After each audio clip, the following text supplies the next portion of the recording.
São Lucas 24 horas de hoje, véspera de Natal, você vai saber como é a residência médica em neurocirurgia do São Lucas Hospital Center. O Dr. Antônio Carlos de Andrade Soares, neurocirurgião e coordenador da residência, e o Dr. Gabriel Garuti Zenatti, residente em neurocirurgia, vão explicar sobre a complexidade dessa área da medicina. Ainda nesta edição, a doutora Priscila Bobato e o Dr. Sócrates de Oliveira, cirurgiões plásticos, vão esclarecer as principais dúvidas sobre o Mummy Makeover, um conjunto de cirurgias plásticas que tem sido cada vez mais procurados pelas pacientes nos consultórios. O São Lucas 24 horas começa agora!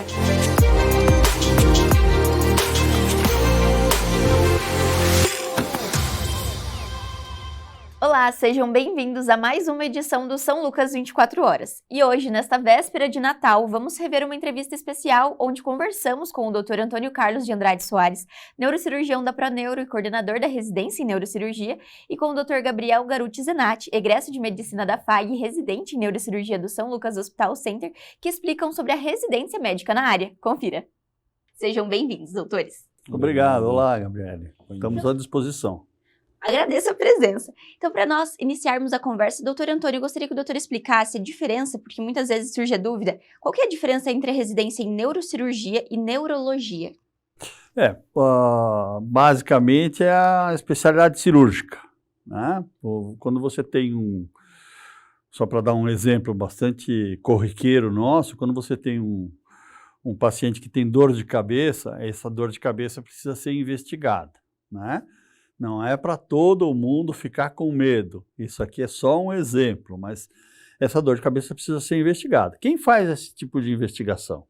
O neurologista e o neurocirurgião. Quem faz o tratamento? A maior parte das vezes, quem faz o tratamento de uma dor de cabeça que não tem outra causa exceto a dor é o neurologista. Por exemplo, as enxaquecas. Existem enxaquecas que perduram por uma vida. O neurologista está mais capacitado a tratar esse tipo de problema. Porém, se a causa da dor de cabeça é um tumor cerebral, esse paciente passa imediatamente para o domínio da neurocirurgia. Então, quem é que opera? Quem que trata os tumores cerebrais? O neurocirurgião.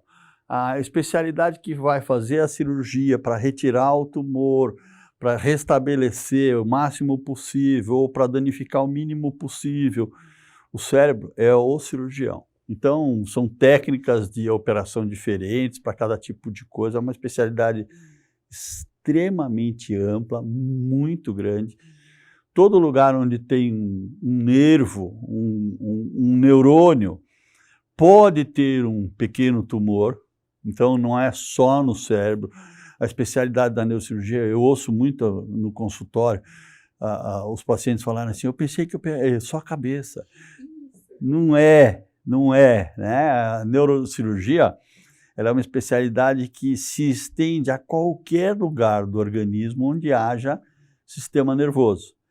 Por exemplo, aqui no punho da gente, Gabriele, existe passa um feixe nervoso que inerva a mão e dá os movimentos e a sensibilidade. Você imagina que a sensibilidade dos dedos é extremamente importante para o dia a dia.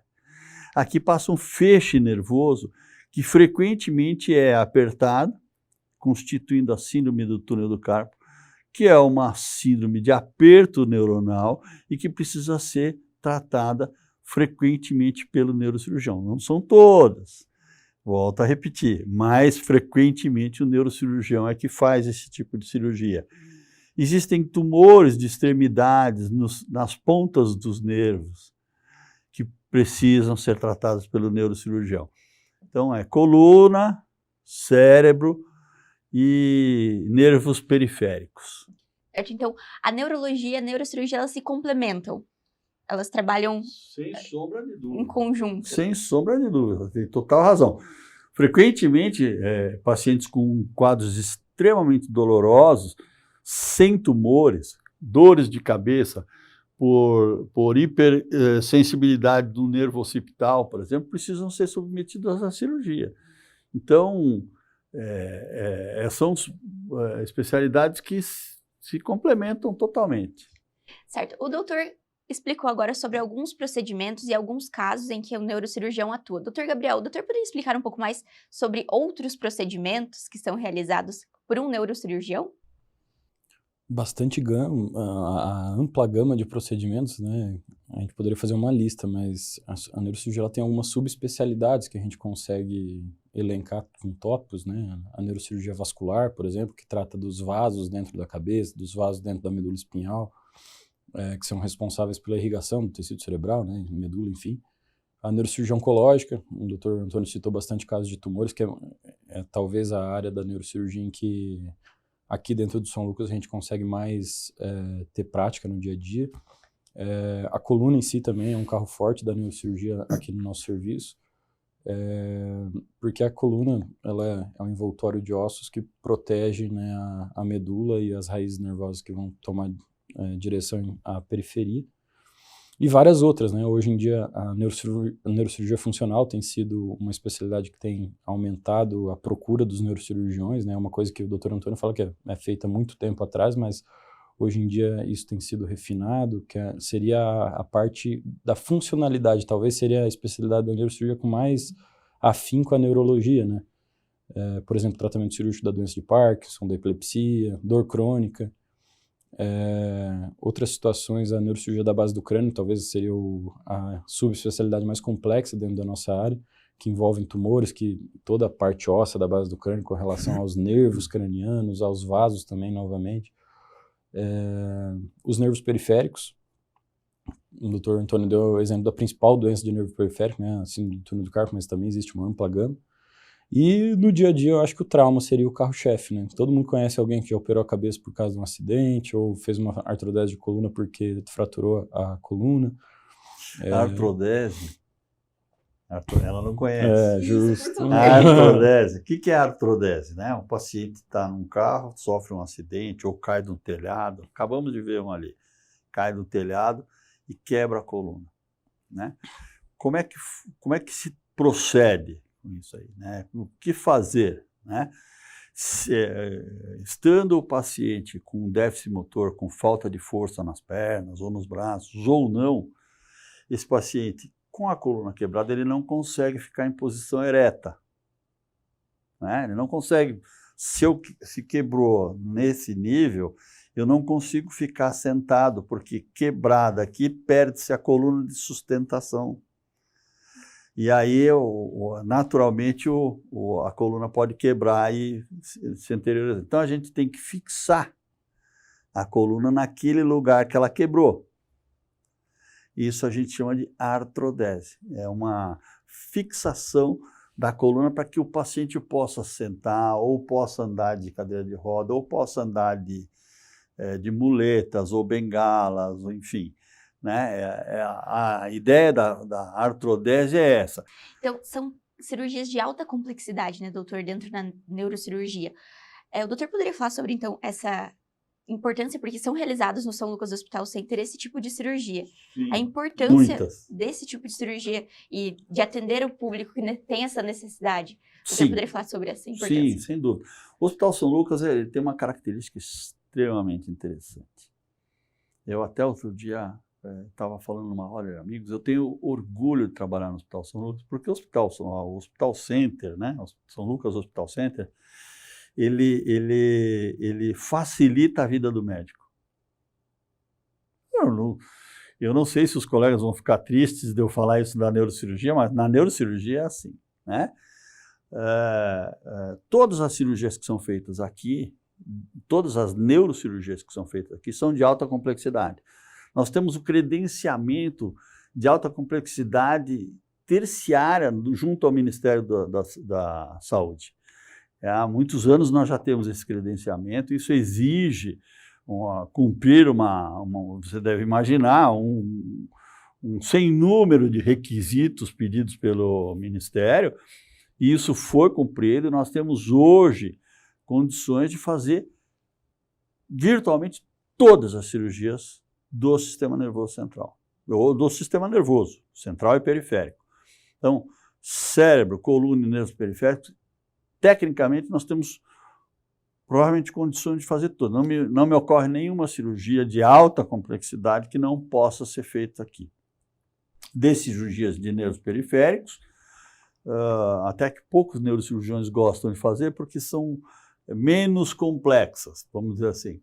até cirurgias de tronco cerebral, né? E temos feito isso, temos um estímulo do hospital para fazer cada vez mais. Há 2 anos atrás, o Dr. Gabriel é residente de 4º ano, né? 4º ano. Há 2 anos atrás nós tivemos o quê? 400 cirurgias? 390, alguma coisa. Nós estávamos no centro cirúrgico antigo, não sei se você já estava aqui. Nós estávamos no centro cirúrgico antigo, eram 5 salas. 5 salas. E nós conseguimos colocar 390 cirurgias aqui no ano. Basicamente uma cirurgia, mais que uma cirurgia por dia. No ano passado, nós abriu o centro cirúrgico novo, nós fizemos 450 cirurgias. Mas abriu o centro cirúrgico novo na metade do ano. Setembro. Caramba! Nós vamos pôr 600 cirurgias aqui esse ano, 600 e poucas cirurgias esse ano, todas elas de alta complexidade. São 600 pacientes que tiveram as suas 600 famílias. Famílias que foram Eu sempre tratadas, penso nas né? famílias, porque um paciente é uma mãe de 2 filhos, é uma esposa, outro paciente é um filho da mãe e do pai e irmão, sempre são famílias. Uma melhor qualidade e Uma melhor segurança qualidade para o possível. paciente, né, doutor? Possível e imaginável. A estrutura é extremamente segura. Certo, e os profissionais são qualificados. E agora, então, a gente vai entrar na parte da residência, então, em neurocirurgia. O doutor poderia explicar como funciona, então, a residência? Quanto tempo ela dura, doutor Antônio? Você quer que eu fale? Por favor. Essa residência é uma residência extremamente difícil. Ela dura 5 anos. Né? Quando eu fiz residência, faz muito tempo, faz agora 40 anos, de 83 em diante, ela já durava 5 anos. Então, nesse tempo não modificou nada? Não, mudou. As exigências aumentaram. Né? As exigências, a tecnologia aumentou, ficou mais complexa, as complexidades aumentaram. Então, hoje, esses 5 anos são um primeiro pontapé. Normalmente, a gente tem orientado os residentes, de uma maneira geral, que esses 5 anos eles tornam o neurocirurgião um neurocirurgião generalista. Ele vai sair sabendo fazer bem muitas coisas. Bem. Né? O nosso nível de exigência aqui é muito alto. O nosso com os residentes. Ele é alto. Eu sou o primeiro que reconhece isso.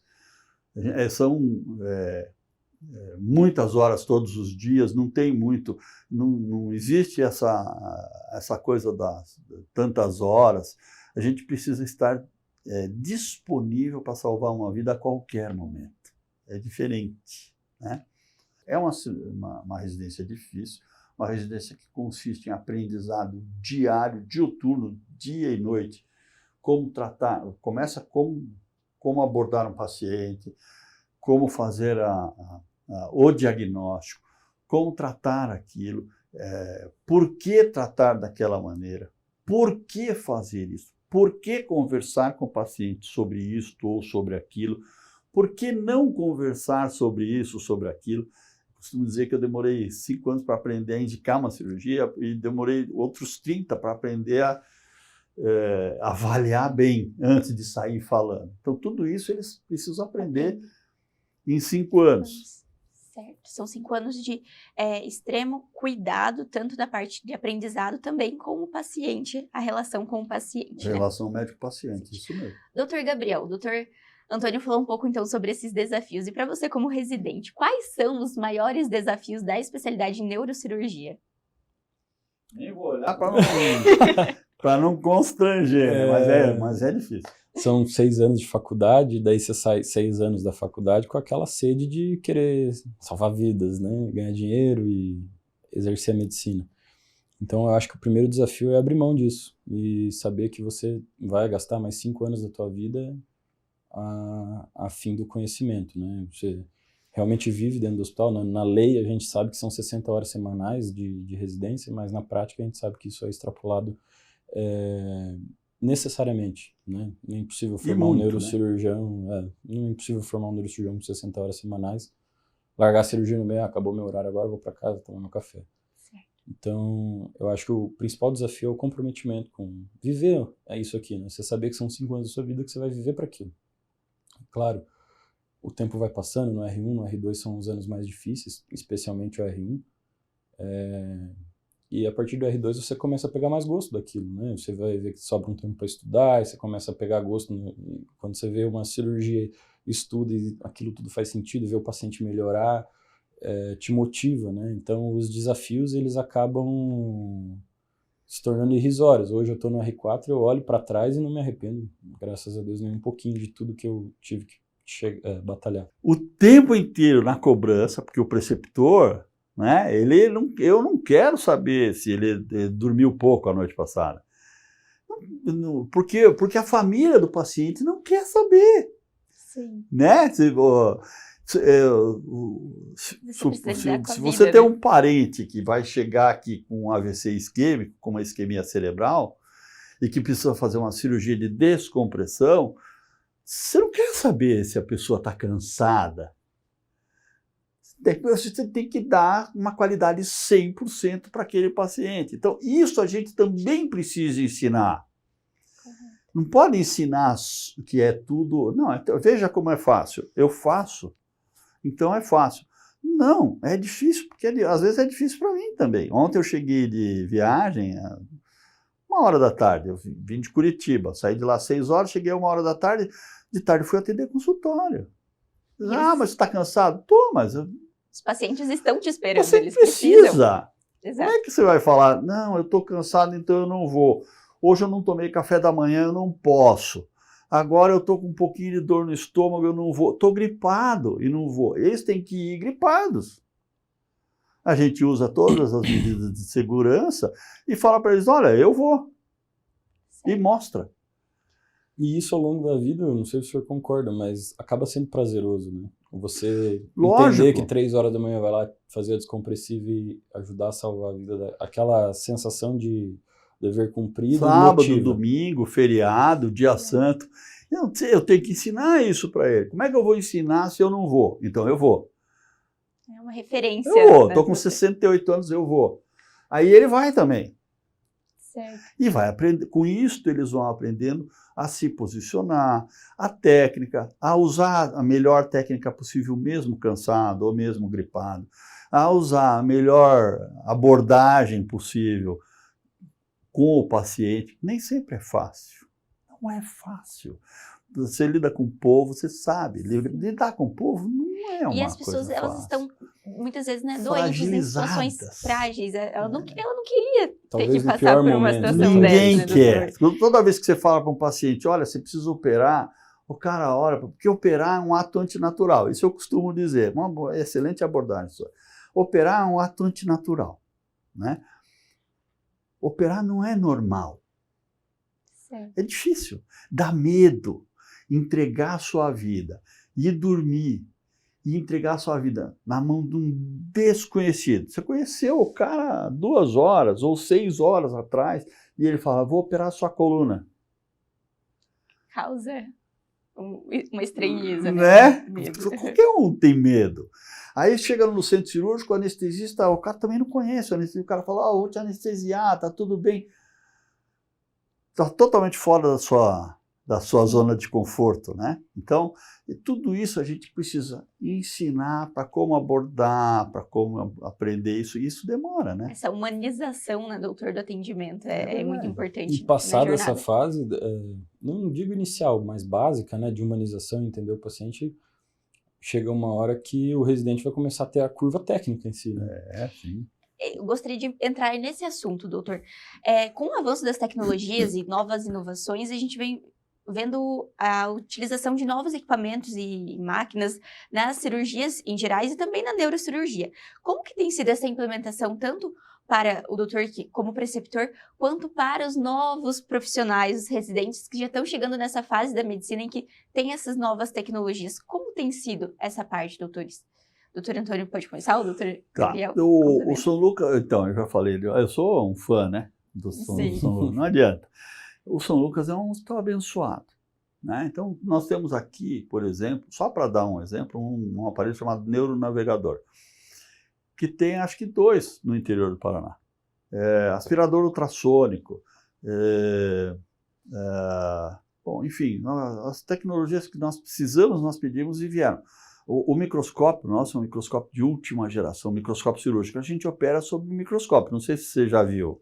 Ainda não. Não, eu te convido, na hora que você quiser, você vai lá, a gente vai mostrar para você. Como é que a gente faz a abordagem de um tumor cerebral? Você tem que abrir a pele, você tem que abrir o osso. É muito delicado. Né? Como é que você abre um osso? Você já se pôs essa... A gente não pensa, né? Não faz ideia. Mas existem maneiras um pouco mais traumáticas e existem maneiras menos traumáticas. Existe um aparelho chamado craniótomo, que é um aparelho que hoje é elétrico e que ele faz uma serra que faz giratória e que ela consegue abrir o osso sem danificar nada. O que está embaixo, que é a coisa mais importante do mundo, que é o cérebro. Caramba. E isto a gente tem dois aqui. À disposição. O que a gente precisou, a gente pediu o hospital fornecer. Então nós temos a última geração de tecnologia disponível e eles até assim, isso é até talvez seja uma dificuldade que eles encontrem na saída. E é uma facilidade que a gente precisa necessariamente oferecer para eles. Eles têm que aprender a operar com estas tecnologias lá em cima, mas quando eles saírem, nem sempre vão conseguir usar isso, porque os hospitais que eventualmente eles acabem indo, não terão disponíveis. Mas isso não quer dizer que eles não precisem aprender. Tem que estar preparado para ambas as situações, né, doutor? Exato. E como que é para você, como residente, doutor, ter contato com essas tecnologias, com essas novas mudanças na medicina?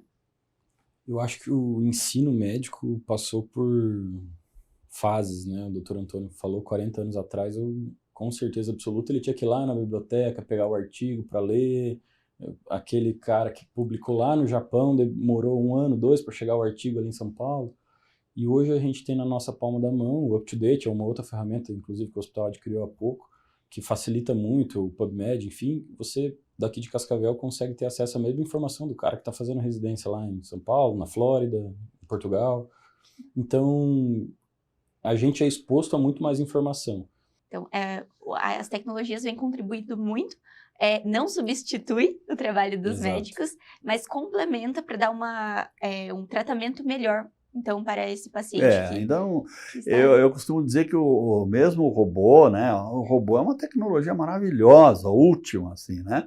Mas alguém tem que manuseá-lo. Alguém tem que dizer para ele, faz assim, porque ele não vai sozinho, não.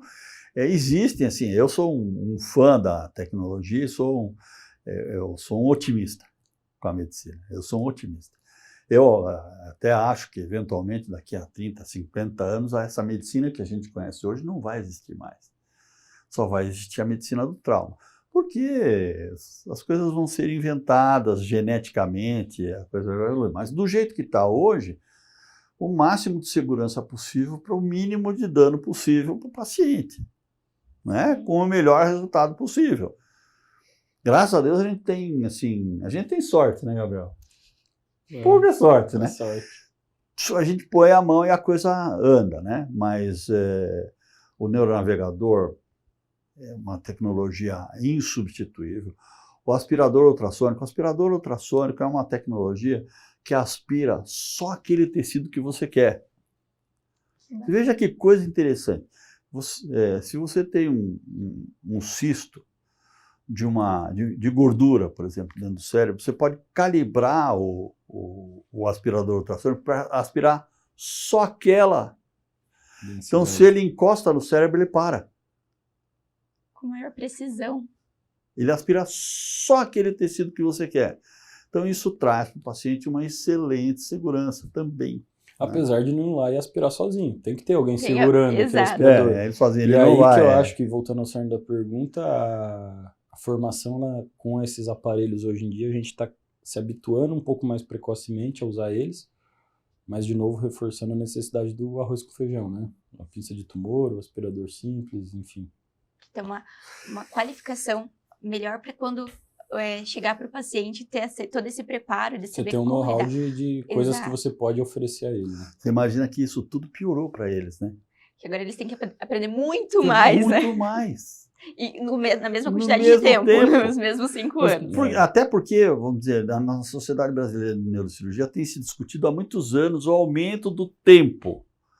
Mas será que é justo você submeter o egresso da faculdade a mais tempo de formação?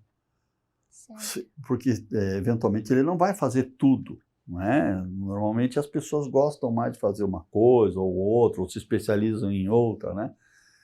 E você vai aumentar para 6, 7, nos Estados Unidos é 8 anos. Mais uma faculdade. Só que a faculdade deles é Diferente. menos Diferente. tempo, né? Uhum. Mas mesmo assim, quer dizer, será que então aumentou o volume de técnica, de necessidade de conhecimento? O Dr. Gabriel disse assim, a gente tem na palma da mão o UpToDate, que é uma ferramenta tecnológica que o hospital adquiriu agora, há pouco tempo, e que te conecta no mundo inteiro naquele instante.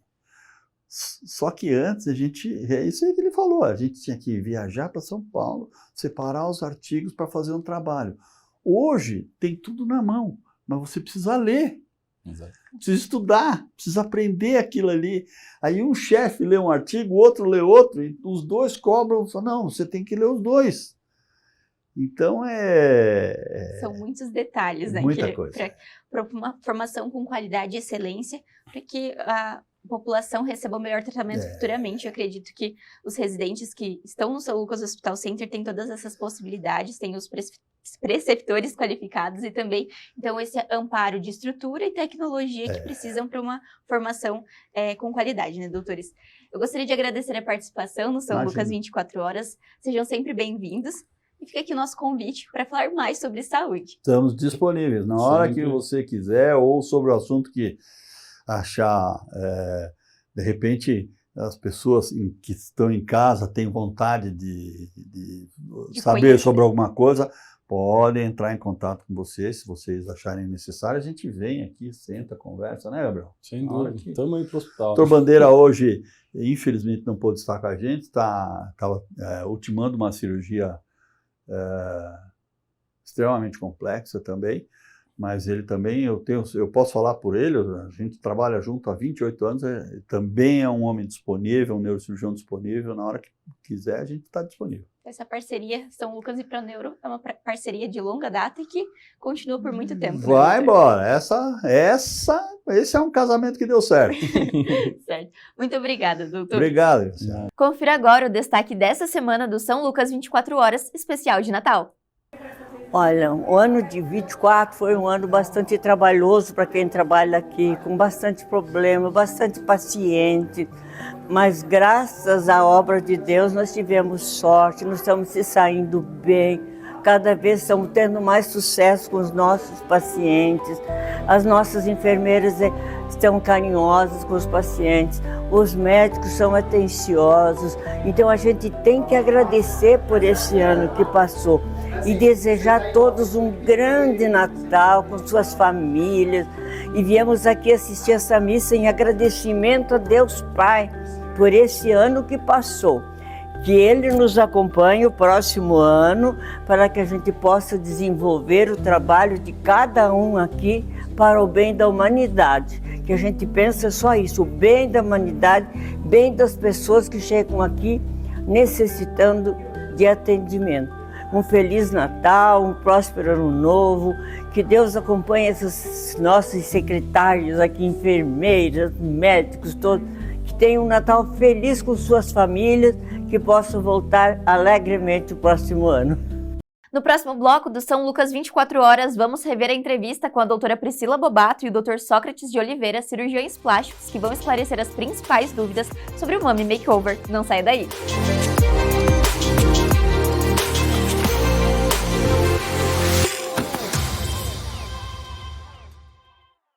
Vestibular agendado Centro FAG. Ingresso imediato para todos os cursos via segunda graduação, vestibular agendado, prova online ou nota do Enem. Inscreva-se e aproveite o desconto especial de primeira mensalidade. Passaporte 40+ exclusivo FAG. Acima dos 40 anos, sua idade é convertida em desconto na mensalidade. E o passaporte é válido até o final do curso. fag.edu.br/agendado. Centro Universitário FAG. Aqui você realiza. São Lucas Hospital Center. Atendimento de urgência e emergência. Cascavel.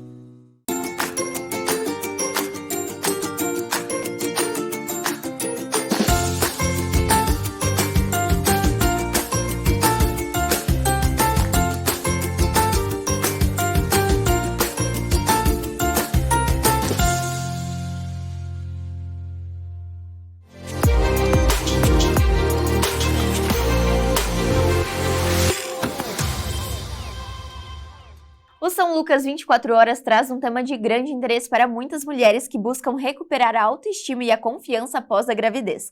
Vamos conferir a entrevista realizada com a doutora Priscila Bobato e o Dr. Sócrates de Oliveira, cirurgiões plásticos, que vão esclarecer as principais dúvidas sobre o Mummy Makeover. Confira! Sejam bem-vindos, doutores. Obrigada, Gabriela. Então hoje nós vamos falar sobre esse procedimento que tem sido muito buscado pelas pacientes, que é o Mummy Makeover. Doutora, o que é esse procedimento? Quais são os procedimentos que estão englobados nessa cirurgia? O Mummy Makeover, a gente fala como a cirurgia transformadora das mães. Normalmente, o que as mães precisam após os partos é uma mastopexia, uma abdominoplastia e uma lipo dos flancos da região posterior do corpo para complementar esse resultado. Então, é uma cirurgia onde realiza todos esses procedimentos juntos, em uma única vez? Sim, como nós operamos sempre em equipe, 2 cirurgiões plásticos, 2 instrumentadores, a gente consegue fazer essas 3 cirurgias com segurança.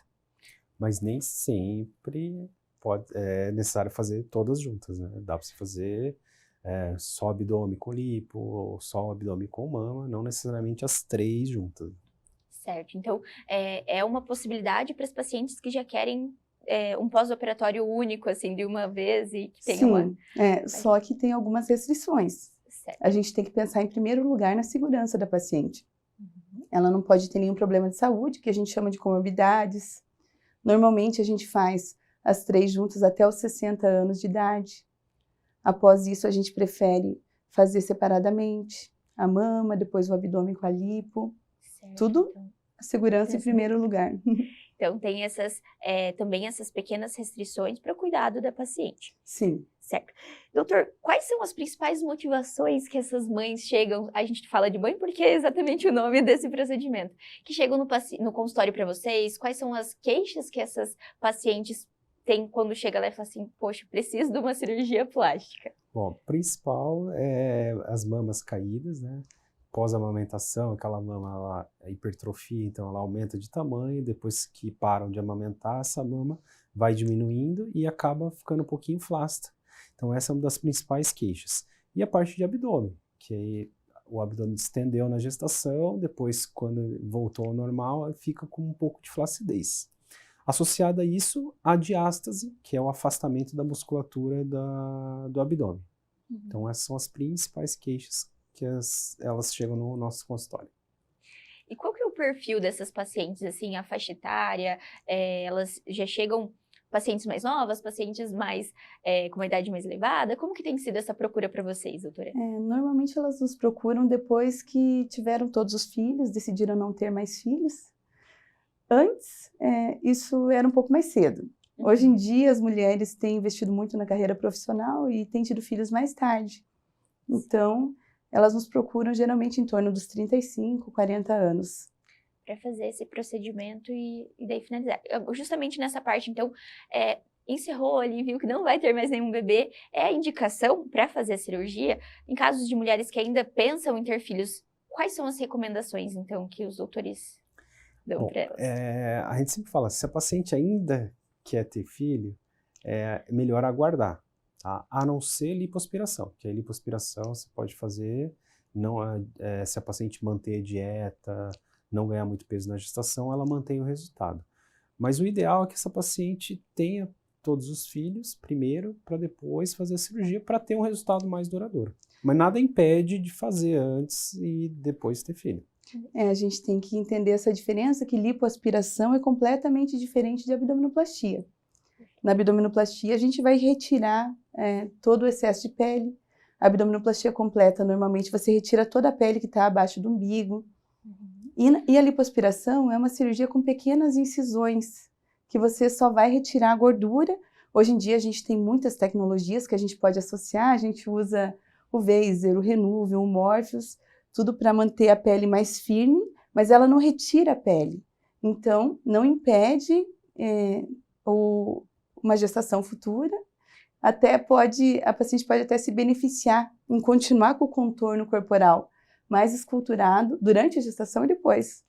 E no caso da indicação, quanto tempo após um parto, uma cesárea, a paciente já pode realizar esses procedimentos, doutora? Normalmente, a gente pede para a paciente estabilizar o peso, e isso normalmente dá de 4 a 6 meses após o parto. A questão maior é quando a paciente vai amamentar. Aí depende do tempo que ela vai decidir amamentar o bebê. Após parar de amamentar, 4 a 6 meses também. Então, tem um período, tudo depende da situação da paciente, mas em casos de não amamentação, então até 4, 5 meses. Em torno de 6 meses e com estabilização do peso. É ideal. Essa questão do peso, doutor, também é uma indicação ou não para fazer a cirurgia? A paciente ela precisa ter alguns critérios para vocês realizarem esse procedimento? Sim, sim. O ideal é que essa paciente não esteja muito acima do peso. Tá? O paciente tem que entender que cirurgia plástica, tanto abdominoplastia como lipoaspiração, não são cirurgias para emagrecer. Então, o ideal é essa paciente sempre estar próximo do peso ideal.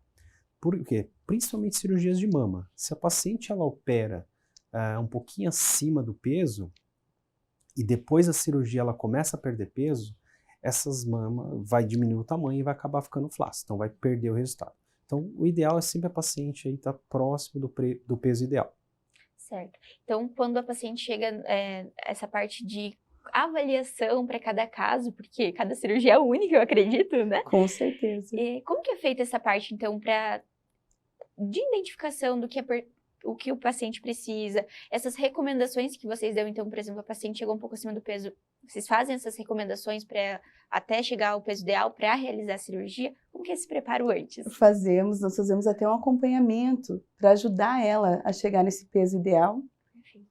A primeira consulta é sempre muito detalhada. Eu demoro mais de 1 hora, assim, vendo todos os detalhes que eu posso ajudar a paciente para que ela fique satisfeita no pós-operatório. E para isso a indicação da cirurgia é o mais importante. E para eu entender a indicação, eu preciso entender primeiro o perfil psicológico da paciente, o que ela está esperando, o que a cirurgia plástica vai poder ajudar ela, né? Então o perfil psicológico é muito importante de ser entendido. A primeira consulta é a parte principal. Depois de bem indicada a cirurgia, o resultado vai ser bom. Então tem todo esse acompanhamento e esse preparo, então, com a paciente. Isso. Na nossa equipe, a gente gosta assim de fazer um preparo da paciente no que diz respeito à parte de inflamação. Então, a gente gosta de operar a paciente desinflamada. Então, a gente vai solicitar uma série de exames, marcadores inflamatórios para ver como é que está essa paciente. Se ela estiver muito inflamada, a gente vai fazer algumas suplementações de algumas vitaminas, ferro, antioxidantes e o principal, na minha opinião, que é uma dieta anti-inflamatória alguns dias antes da cirurgia. Isso desinflama bem a paciente, o resultado fica melhor, recuperação é mais fácil, chances de complicações diminuem bastante e a qualidade da cicatriz também melhora muito. Então A hiperbárica também.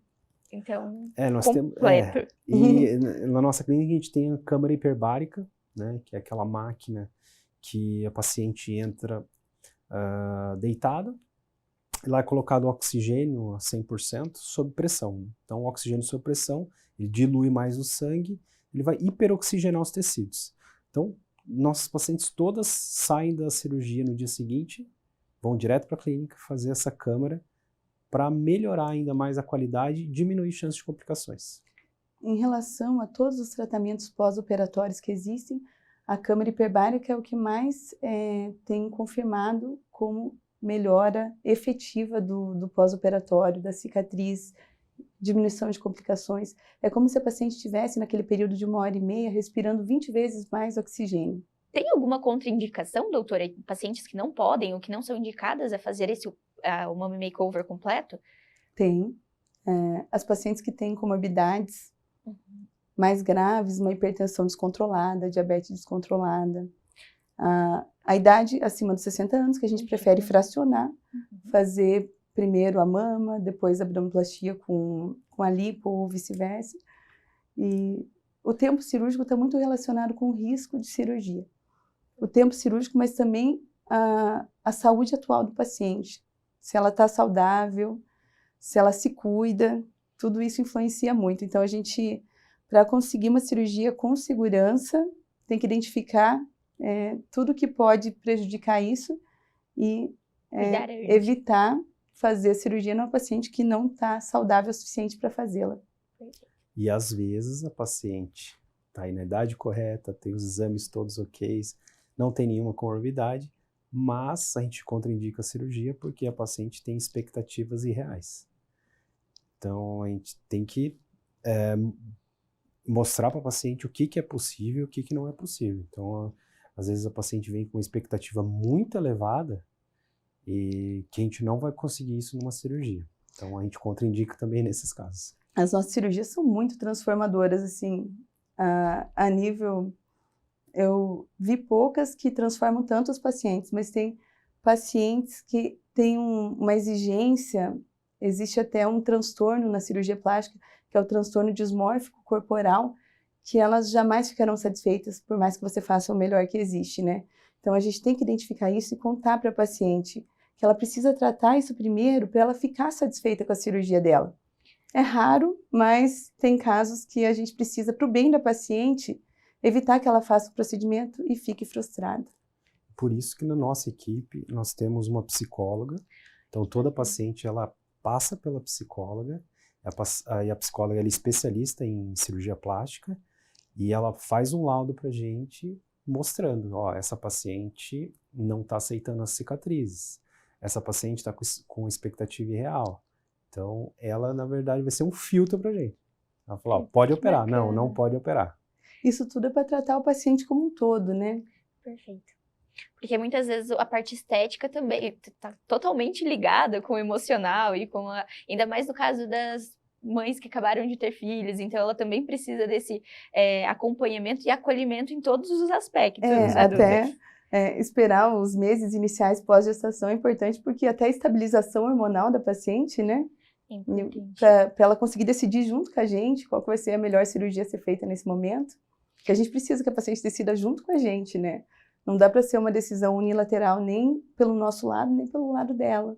E o acompanhamento da psicóloga ela é muito importante também no pós-operatório, tá? Porque o trauma cirúrgico, ela gera muitas alterações hormonais e o que vai acontecer quase que em 100% das pacientes é alguma alteração de humor.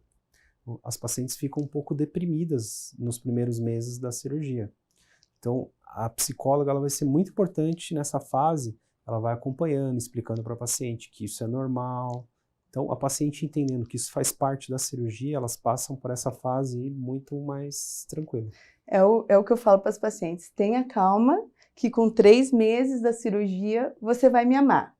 Mas deixa esse tempo passar, respira fundo, assiste o seriado. É um processo. É um processo, as cicatrizes aí depois dos 3 meses que começam a clarear. O tempo é o principal fator para melhora da cicatriz. Não existe uma fórmula mágica assim que você vai passar. Que vai acontecer. O tempo é o melhor de tudo. Falando agora então um pouco sobre o pós-operatório. Como que é o pós-operatório de uma cirurgia, porque é uma cirurgia mais complexa, né, doutores? Quais são as recomendações, o que essa paciente precisa cuidar nesse período? Bom, dieta, tá, é fundamental, a gente passa uma dieta, a gente pede para que a paciente continue fazendo essa dieta anti-inflamatória, né, porque vai diminuir um pouquinho a inflamação. Ingestão de líquido é muito importante. A gente sempre fala, tem que ingerir de 4 a 5 litros por dia, líquido no geral, né? Não precisa ser só água. É o mais difícil, tá? Porque as pacientes falam, doutor, eu tô conseguindo ingerir 3 litros por dia só. Mas o ideal é que seja um pouquinho mais. E aí os cuidados de atividade física que a gente libera, dependendo da cirurgia, 45, ou as atividades mais intensas com 90 dias. Posição para dormir, importante, que nos primeiros dias seja só de barriga para cima. Alguns alimentos que não podem ser ingeridos, por exemplo, os frutos do mar não podem ser ingeridos, carne de porco. No geral, comidas muito gordurosas atrapalham a cicatrização. Basicamente, são esses os cuidados. Mas esse tempo de restrição física que o Sócrates falou é mais para cirurgias que têm grandes cortes, como abdominoplastia, mamoplastia redutora ou mastopexia. Quando é só uma lipoaspiração, algumas pacientes com 15 dias estão na academia fazendo tudo. A vida Depende muito da tolerância só à dor, porque como são pequenos cortes e você não tem grandes cortes para cicatrizar, você não precisa de restrição física. Certo. E no caso, então, a doutora comentou anteriormente sobre a diferença entre a abdominoplastia e a lipo. Elas são indicadas para todos os pacientes? Vocês vão avaliar cada caso e identificar? Tem paciente que precisa só de um, só de outro? Como Com que é essa certeza, parte? tem que avaliar muito bem, porque uma flacidez leve pode ser que a paciente não precise de abdominoplastia, nem de mini abdominoplastia. Ela pode fazer só uma lipoaspiração com os aparelhos que a gente tem disponível. São o Vaser, o Renuvium e o Morpheus são a melhor dupla para flacidez, sem cortes, né? Eles têm uma resolução da flacidez que vai de 30% a 70%, dependendo da pele do paciente, de vários fatores. Mas, se a paciente tem uma flacidez que vai de moderada a grave, se ela fizer só a cirurgia com a tecnologia, sem os cortes, ela vai ficar frustrada, porque a gente já sabe, porque a gente tem uma experiência grande com o uso de aparelhos, que nesses casos de flacidez moderada a grave, ele não resolve completamente. Perfeito. Aí tem que ir para cirurgias com corte. Daí são o conjunto e o pacote completo, que seria esse. Exatamente. E, doutora, falando agora um pouco mais, além desses procedimentos, os doutores realizam também o lifting facial. É um procedimento que os pacientes também buscam. Ele pode ser feito junto? Na verdade, assim, primeiro explique pra gente o que é o lifting facial e se ele pode ser feito junto nessa mesma cirurgia. O lifting facial é a cirurgia que retira o excesso de pele da face. Para isso você descola, mas a parte principal dele é um reposicionamento das estruturas profundas, o SMAS, que é a parte muscular da face. Então você reposiciona a parte muscular e tira só o excesso de pele. Hoje a gente tem feito deep plane, que é uma técnica mais avançada de facelifting.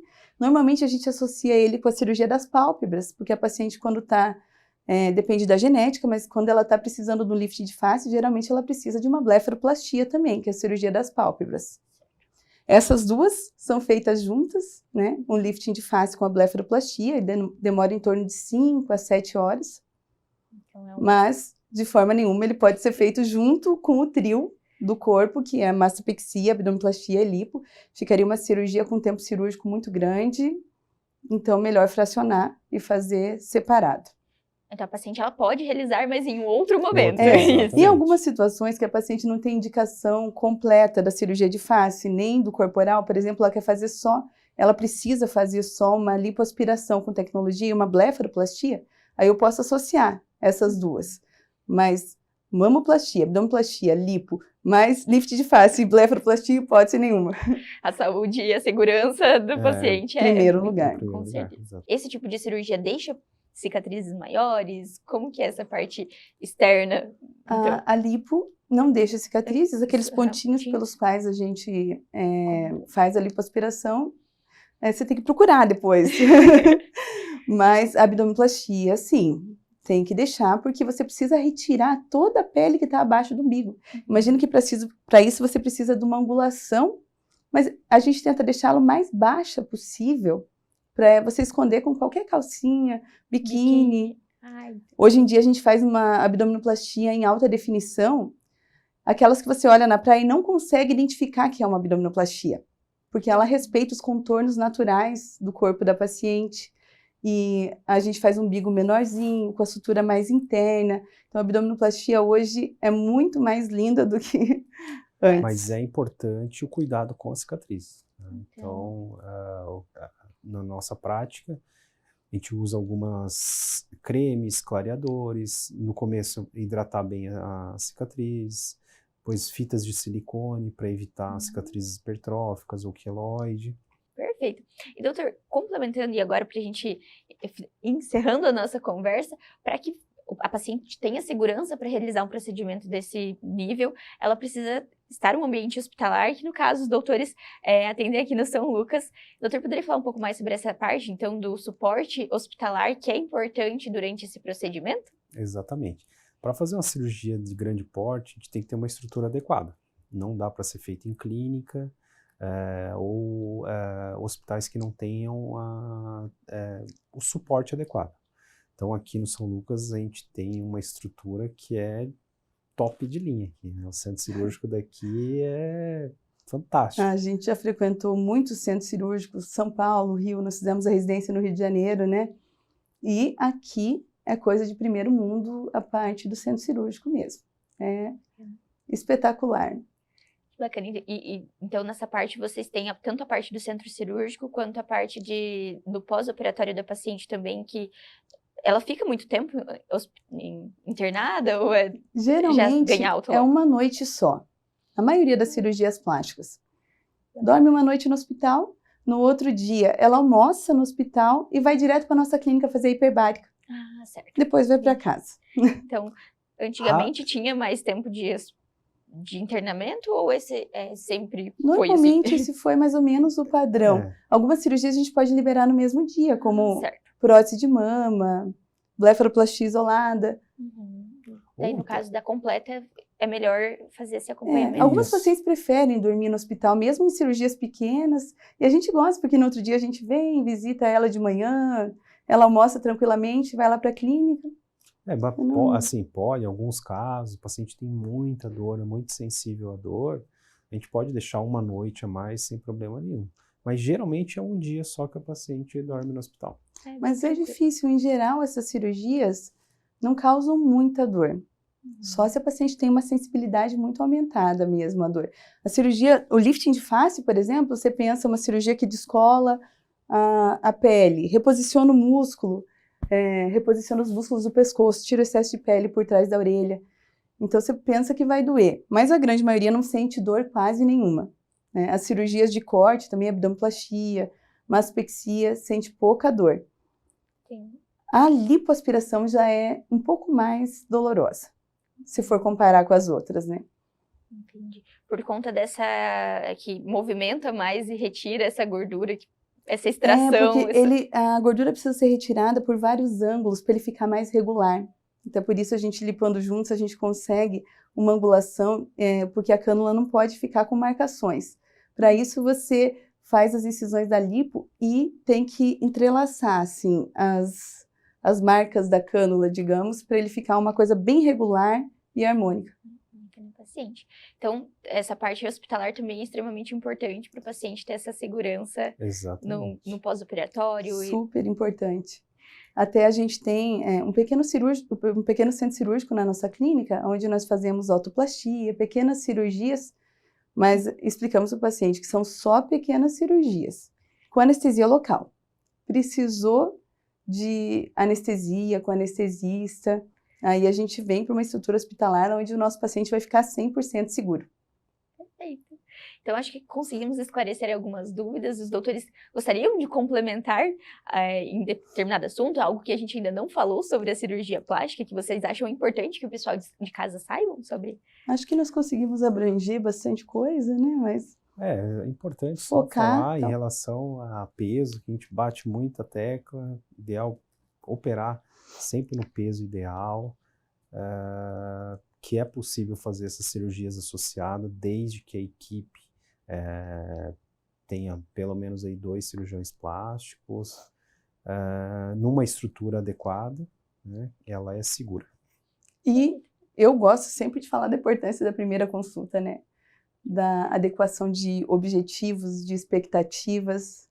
Muitas pacientes vêm querendo saber valor. Antes da primeira consulta, eu falo, venha conversar comigo. A gente precisa conversar tanta coisa antes de definir o que a gente vai fazer, né? Então, eu gosto de focar bastante nessa parte. Então, é um acompanhamento completo, como os doutores citaram, para que a paciente tenha um melhor resultado, saia satisfeita e com autoestima elevada novamente, né, Sim, doutores? Esse é o Exatamente. objetivo. Muito obrigada pela participação no São Lucas 24 Horas. Sejam sempre bem-vindos para falar sobre saúde, inovação nas áreas da tecnologia dentro da cirurgia plástica, e fica o convite para uma nova oportunidade. Obrigada, Nós que Gabriele. agradecemos. O São Lucas 24 Horas de hoje fica por aqui, mas não deixe de acompanhar as redes sociais do @FH São Lucas Cascavel para ficar por dentro de todas as novidades. E na próxima edição vamos conversar com a presidente do São Lucas Hospital Center, Jaqueline Gurgas Ferreira, com o diretor clínico, Dr. Luiz Carlos Toso, e com o diretor administrativo, Odirley Magnagnagno, sobre as expectativas para a instituição no próximo ano. Feliz Natal e espero você até o próximo!